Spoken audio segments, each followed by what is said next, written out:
سڵاو بینێرانی خۆشەویست ئەم کاتە و هەم کاتێکتان باش من محەممەد جەلیلم بەرنامەیەکی نوێ دەنجی خەڵک لە شاشە جوانەکەی کەناڵی بادینان پێشکەشتان دەکەم. من ئێستا لە مزگەوتی حەمە ئاغەمە لە بەردەڕاش ئەلێرە مسلمانانی بەردەڕاش یادی لە دایبوونی پێغەمبەری خۆشەویستمان محەممەد دووری خودای لەسەر بێ بەرز دەکەنەوە بە بەرزی ڕداگرن هەم لەم مزگەوتش ئەمڕۆکە یەکەم ڕۆژیکردنەوەی مزگەوتە بابزانی مسلمانانی بەردەڕاش چ پەیامەکەیان هەیە بە بۆنەیکردنەوەی مزگەوت و هەم لیادی لە دایکبوونی پێغەمبەری خۆشەویستمان محەممەد فەرموو بنیاری ئەم بەرنامەیە بن.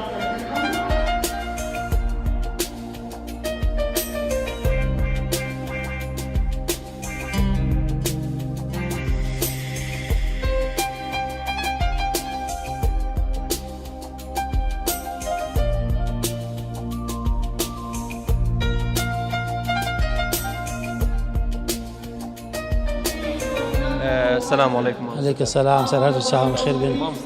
ئێوە وەکو بەڕێوەبەراتی ئەو خاپی بەردەڕشت پەیامێکتان هەیە بە بۆنێ یادی لە دایکبوونی پێغەمبەری خۆشەویستمان. بسم الله الرحمن الرحيم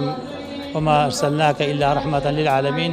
ئێمە وەکو بەڕێوەبەراتی ئەو خاپی بەردەڕە ساڵانە ئەم ڕۆژە پیرۆز زیندوو دەکەینەوە و پیرۆزایی خۆمان ئارەسەی مسلمانانی جیهان بەگشتیوە مسلمانانی کوردستان بە تایبەتی دەکەین. لەخوا گەورە دەپاڕێنەوە ئەم ڕۆژە پیرۆزە بدێتە ئاشتوایی و ڕێزلێنان ناو ملەتەکەمان و ملەتەکەمان پارێزیت.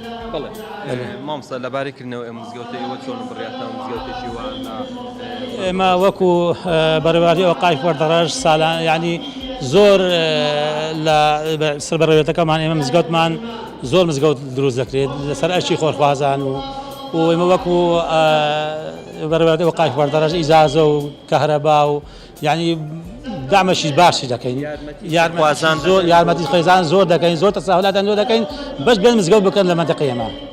لەسەر بەڕێوەبەرەکەمان. خێرخوازان چەند هاوکارن نەکرد زۆر بۆکردنەوەی مزگەوتەکان خێرخوازەکان زۆر باش زۆر دەستخۆشیان لێ دەکەین دەستخۆشی لە هەمویان دەکەین زۆرەکەیان لە شاری هەولێر دێنێرە بۆ دروستکردنی مزگەوت و مەنتیقەی خۆمانیش هەیە دەستخۆشیان دەکەین زۆر سوپاسیان دەکەین ئەگەر زیاتر بێن هاوکاریمان بکە دەستخۆشیان دەکەین زیاتر. لە بەردەڕەش چۆن مەراسیمی یادی لە دایکبوونی پێغەمبەر بەڕێوە دەچێت؟ ئێوە هیچ پلان و بەرنامەکان داناوە؟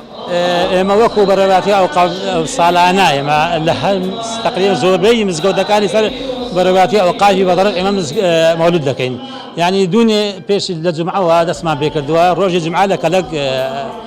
یادی لە دایکبوونی پێغەمبەر صلی الله علیه و سلم کردەوە بە شەو و ئەم ڕۆژ لە باتی ڕۆژی دووشەم سبەینێ کە سبەینی عوتڵەیە ئەو ڕۆژ یعنی یادی لە دایکبوونی پێغەمبەرمان کردیتەوە بەڕسمی و لەگەریشی بە افتتاحی ئەو مزگەوتەمان کردیتەوە و ڕۆژانە یعنی ڕۆژانە زۆر لە مزگەوتەکانی سەر بەڕێوەبەراتی ئەوقافی بەردەڕەش ئێمە ئەو یادە زیندوو دەکەینەوە.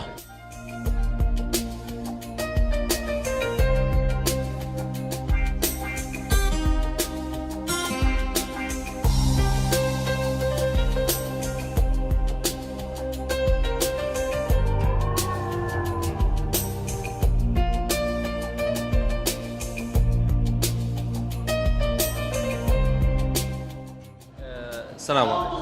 علیکم سلام. بە بۆنێ یادی لە دایکبوونی پێغەمبەری خۆشەویستمان ئێوە چ پەیامەکان؟ پێشەشی سەڵاوات دەنێرین لە یادی پێغەمبەرمان دووری خوای لەسەر بێت بۆ ژیانی پاشی ئەم پێغەمبەرە مەزناکە پێغەمبەری ئاخر زەمانە و پێغەمبەری ئومەتی ئاخر زەمانە بەڕاستی بەشداریکردنیش لە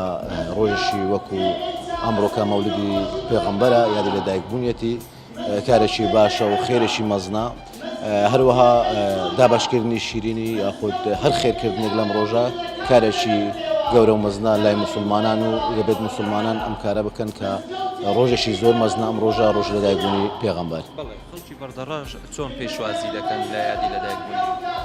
وەکو دەبینین ساڵانە بینیومانە لە ڕابردوودا ئەم ساڵش کە ئەمڕۆ ڕۆژێک پێش ڕۆژ لە دایکبوونە یاخود نەناو مانجی مەولودین خەڵکی بەردەڕەش زۆر پێشوازی لەم ڕۆژە پیرۆزە کردووە و ساڵانە پێشوازیشی زۆر گەرم لەم ڕۆژە دەکرێت لەلایەن خەڵکی بەردەڕەش بەگشتی وەکو دەبین لە کوردستان بەگشتی ئەم شتە هەیە. مەراسیمەکان لە بەردەڕەش چۆن بەڕێوە دەچێت لە مزگەوتەکە لە ماڵەکان تەنها لە مزگەوتە لە بەردەڕەش یاخود لە ماڵەکانیش دەکرێت لە شوێنەکانی؟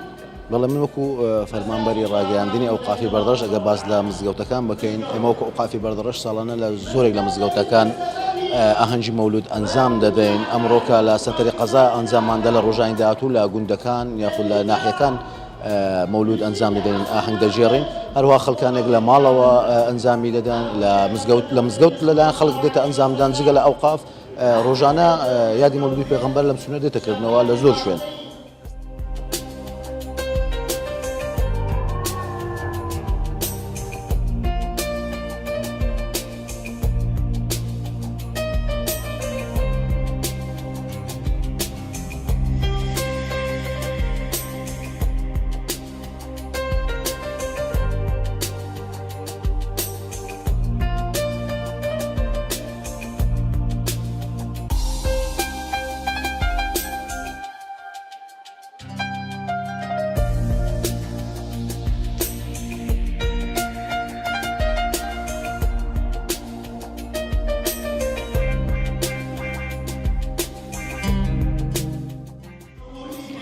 بەڵێ ڕۆژی لەدایکبوونی پێشەوای مرۆڤایەتی فەخری کائینات ڕەسوولی ئەعزام محەممەد درودی خوای لەسەر بێت لە سەر جەم موسڵمانان پیرۆز بێت و هیوادارم ڕۆژی لەدایکبوونی پێشەوای مرۆڤایەتی ببێتە هەوێن و فاکتەری پێکەوە ژیان چونکە خۆشەویستمان محەممەد درودی خوای لەسەر بێت لە کات و لە زەمانێکدا لەدایک بوو کە تاریکی باڵی کێشا بوو بەسەر جیهاندا و بەسەر دنیاداوە ئەو بۆ ڕووناکیەک بۆ ئەوەی کە ژیانی یەکتر قبولکردن بگەڕێتەوە نێو مرۆڤایەتی و هیواداریشم هەروە بێت و لە هەموو وڵاتانی ئیسلام نەژادیش پەیڕەوی ئاینی پیرۆزی ئیسلام دەکەن خۆشەویستی محەممەد درودی خوای لەسەر بێت بەربەڵاوتر بێتەوە. مسلمانانی بەردەڕەش چۆن یادی لەدایکبوونی پێغەمبەر دەکەن؟ بەڵێ هەڵبەتە هەر مسلمانێک یان هەر وڵاتێکی بە ئیسلام نەژاد شێواز و هەروەها یادکردنەوەکانی جیاوازە سەرباری ئەوەی بۆچوونی جیاواز لەسەر یادکردنەوەی ڕۆژی لەدایکبوونی پێشەوای مرۆڤایەتی هەیە بەڵام دوجار هەر هەمویان کۆکن کە محەممەد درودی خوای لەسەر بێت پێغەمبەری هەمووانە بەڵام شێوازی یادکردنەوەکە ڕەنگە جیاواز بێتن بنمونە ئێستا ئێمەکە لە نێو ئەو مزگەوتین و بەڕێوەبەتی ئەوقافی بەردەڕەش بەو کارە هەڵساوە ڕەنگە کەسانێکی تر هەبن بۆچوونی جیاوازتریان هەبێتن بەڵام بەگشتی یادکردنەوەکان هەر بۆ شێوەیە کە ساڵانە لە 12 ڕەبیعی یەکەم کە ڕۆژی لەدایکبوونی پێشەوای مرۆڤایەتی زیندوو دەکرێتەوە و بەدەم دابشکردنی شیرینی و مناجاتی ئاینی ئەو ڕێوڕسمانە بەڕێ دەکرێت. مسلمانانی بەردەڕەش ینی بەگەرمی پێشوازی لەم یادە دەکەن؟ هەڵبەتە جیاوازیکردن لە نێوان ئەو پێشوازیکردنە من بەدی ناکەم چونکە کاتێک دەبێتە 12 ڕەبیعی یەکەم هەموو مسلمانێک بە پەرۆشی ئەوەیە کە ئەو یادە بکاتەوە بەڵام وەک گوتم ڕەنگە کەسانێکیش هەبن بیرکردنەوە و بۆچوونی جیاوازیان هەبێتن چونکە بەداخەوە لە ئێستادا لە نێو ئاینی پیرۆزی ئیسلامیش تەوژمێک هەیە خەڵکانێک بەلا ڕێدا دەباتن ینی ئەو تەوژمە وای کردووە خەڵکانێک ئەو کەسانی کە لە ئێستادا با بڵێن مسلمان گەنجن ڕەنگە بیرکردنەوەیان جیاواز بێتن وەکو مسلمانێکی بەتەمان باوکو باپیرانی ئێمە ڕەنگە هەر لەسەر ئەمان ئەو بیر و بۆچوونەن کە دەکرێت ڕۆژی لەدایکبوونی پێشەوای مرۆڤایەتی زیندوو بکرێتەوە بەڵام بەداخەوە لە ئێستادا دەبینی تەوژمێک دروست بووە ڕۆژی لەدایکبوونی پێشەوای مرۆڤایەتی بە بیدعە دەزانێت کە کەشتێکیش بیدعە بوو ضەلالەیە کە ضەلالەش بوو کەواتە بۆ ئاگری دۆزەخە. بەداخەوە هیوادارم ئاینی پیرۆزی ئیسلام خۆی بگەێتە خەڵکەکە بۆ ئەوەی خەڵک کە ئەو ئاینی لێبوردی و پێکەوە ژیانە وەک خۆی پەیڕەو بکات.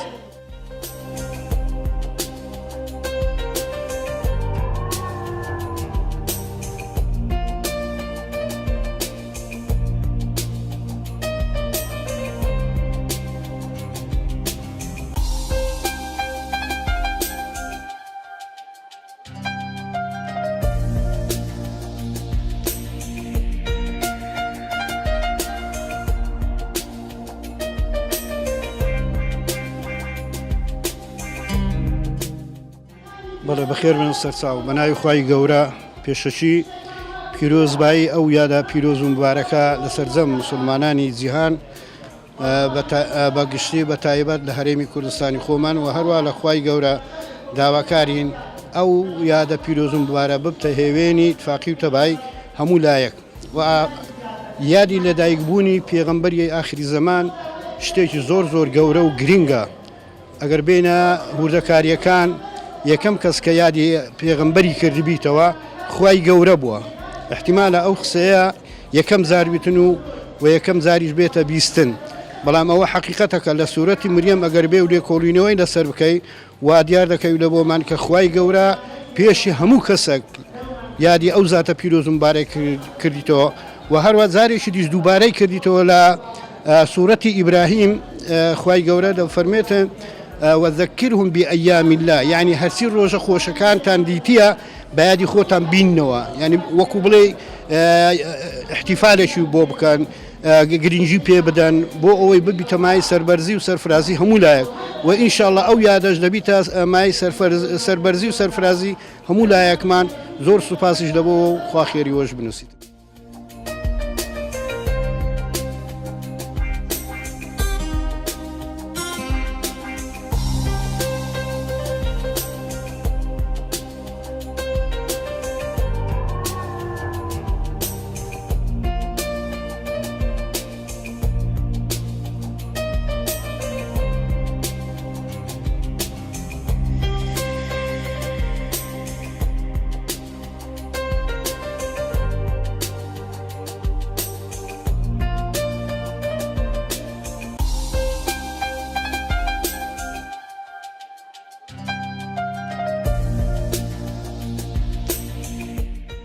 هەمان بۆ مسلمانان بە تایبەتی کوردستانی خۆشەویستمان ئەوەیە کەوا سوبەینێ 12 ڕەبیع الأوەلە کە دەکا یادی لەدایکبوونی حەزرەتی ڕەسوول الله صلی الله عليه وسلم. ئەوڕۆکە ئامادەین ئێستا ئێمە لەو مزگەوتە هەم بە بۆنەی کردنەوەی ئەو مزگەوتە لە قەزای بەردەڕەش و هەم بە بۆنەی یادی لەدایکبوونی ڕەسوول الله صلی الله عليه وسلم. پێغەمبەری خوا عليه الصلاة والسلام کە کاتێ بە ڕۆژوو بۆ لە ڕۆژی دووشەممە یەکێک لە عرابیەکان هاوتی یا ڕەسوول الله لەبەرچی ڕۆژی دووشەممە بە ڕۆژووی پێغەمبەری خوا فەرمووی صلی الله عليه وسلم ذلك اليوم الذي ولدت فيه واتا من أو ڕۆژە لەدایک بوومە. پێغەمبەری خوا صلی الله عليه وسلم لە ڕۆژی دووشەممە بۆ وەکو شوکرانەیەک بۆ خوای پەروەردگار جەل وعەلا تێیدا بە ڕۆژوو ئەبوو. بۆ ئێمەش ڕەوایە دەتوانین ئێمە بە ڕۆژوو بین و دەتوانین ئاوا ئاهەنگ بژیڕێن بۆ یادی فەخری کائینات محەممەد المستەفا صلی الله عليه وسلم. ئەگەر بانی تەماشا بکەین لە شاری سوڵتان مزەفەرەددین لە شاری هەولێر دەبینین بە جۆش و خڕۆشەوە بدڵخۆشەوە دلێکی یەکزار خۆش و فەرەح و سرور خۆیان و خانەوادان و خەڵکی ئەو مەدینەیە هەمویان بە تێکڕایی زۆربەی هەرە زۆریان دڵخۆشن با و یادەی کەوا ویلادەتی ڕەسوول الله صلی الله عليه وسلم. اینجا دڵخۆشی ئێمە دەبێ دائیمان بە بەردەوامی بێ نەک تەنها لە مانجی مەولودی ڕەسوول الله بەڵکو ساڵی 12 مانگ دەبێ ئێمە دڵمان خۆش بێ بە ویلادەتی ڕەسوول الله بە ئیقتیداکردن بە ڕەسوول الله بە سونەت تەطبیقکردنی ڕەسوول الله عليه الصلاة والسلام و بە دواکەوتنی ئەو سونەتەی کەوا پێی هاتووە اینجا بە هەر جۆرێک قەول و فعلێک کە پێغەمبەری خوا کردوێتی لەسەر ئێمەی مسلمانان ئەوەیە کەوا ئیقتیدا بە ڕەسوول الله بکەین بە هەموو شێوەیەک و بە هەموو کردارێک و گفتارێک. صلى الله وسلم وبارك على النبي محمد وعلى آله وصحبه وسلم.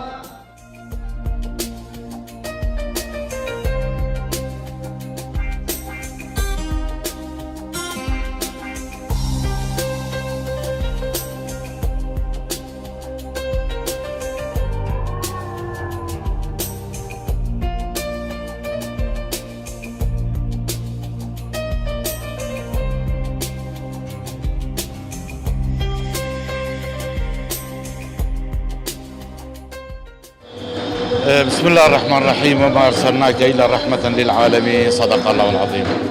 هل كفتا روجبونا پیغمبر خود محمد صلوات خود سربن و فخر کائنات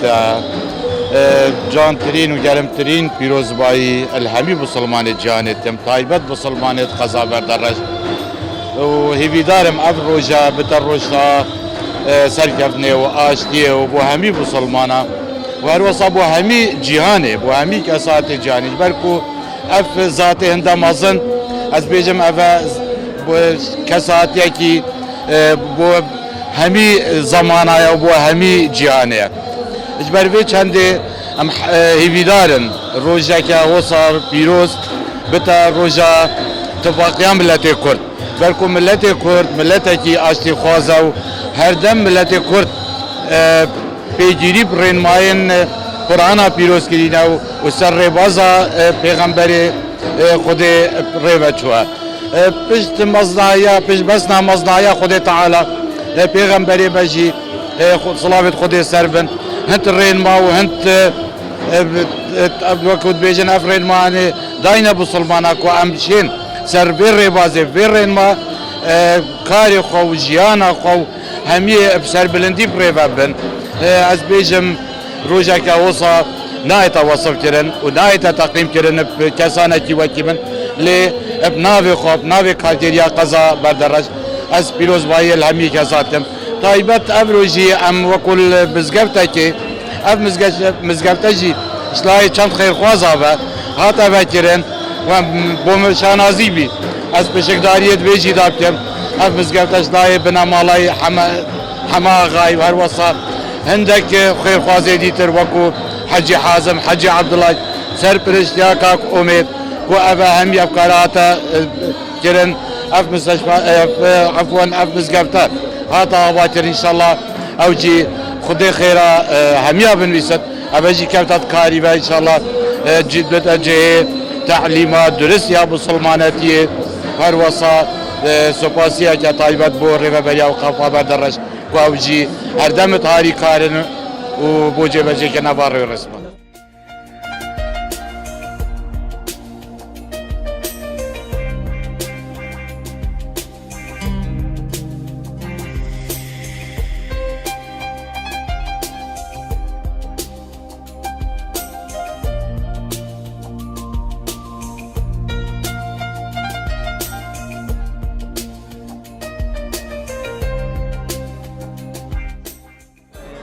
یادی لە داگبوونی پێغەمبەر تۆکو گەنجێک چەند دڵخۆشیان ئەمڕۆ بە پیرۆزبای لە هەموو مسلمانان دەکەم بە هۆی یادی لە داگبوونی پێغەمبەر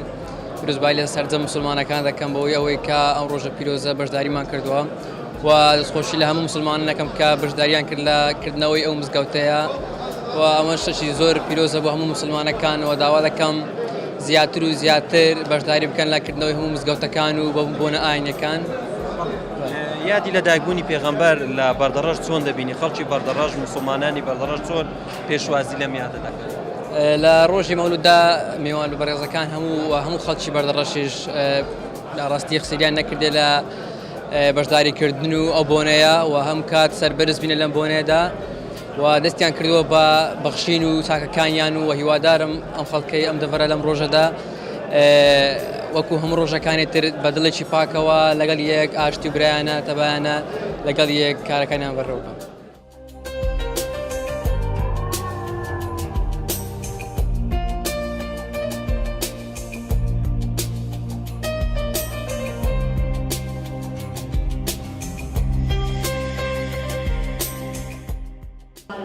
بەڵێ بینێرانی خۆشەویست ئەوی گوێبیستی بوون ئەمە پەیامی مسلمانانی قەزای بەردەڕەش بوو لە سەتەوەرەکەی ئەمڕۆکەمان سپاس بۆ ئێوە کە بینێرمان بوون سپاس بۆ هاوکارم جەلالگۆران کە وێنەکانی بۆ ئێوە گواستەوە تا بەرنامەیەکی دیکە و تا ئەڵقەیەکی دیکە ڕێز و خۆشەویستی مەقبوڵ بکەن بەخوای گەورەتان دەسپێرم